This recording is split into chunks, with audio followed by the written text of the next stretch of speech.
नहीं की। ये वो परिवार है कांग्रेस पार्टी का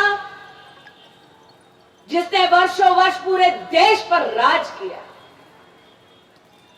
सेवा की होती तो देश को विषम परिस्थितियों से गुजरना ना पड़ता। ये वो रणभूमि है जिस पर योद्धा बनकर उतरता है साधारण सामान्य नागरिक, और हाथ में उसके शस्त्र होता है मात्र एक, जिसका नाम वोट है। ये वो रणभूमि है जिस पर संविधान के माथे पर तिलक लगाया जाता है तब जब निर्भीक होकर नागरिक पोलिंग बूथ पर जाकर अपना वोट दे पाता है। ये वो रणभूमि है। लेकिन बिहार का बच्चा बच्चा शायद आज उस बिहार से परिचित ना हो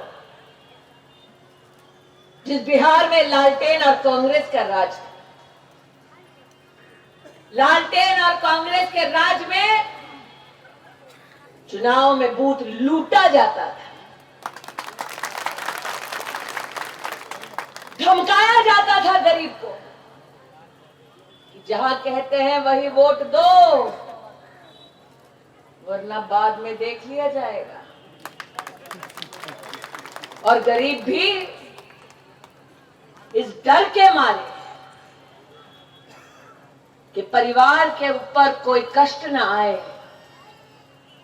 कोई विपदा ना आए, गरीब को भी ऐसे आपराधिक तत्वों के सामने झुकना पड़ता।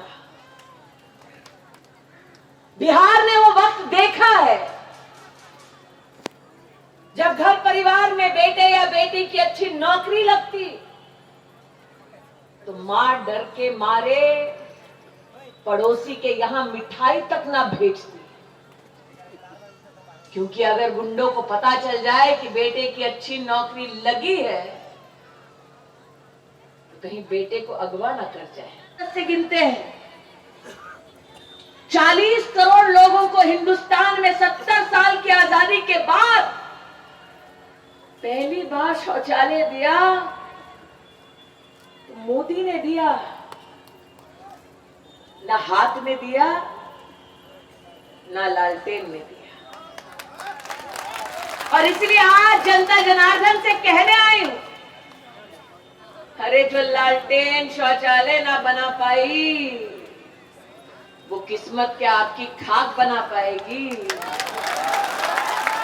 इसलिए 3 तारीख को पोलिंग बूथ पर जाएं, कमल का बटन दबाएं, सचेंद्र जी को अपना विधायक बनाकर बिहार की विधानसभा में ले जाएं।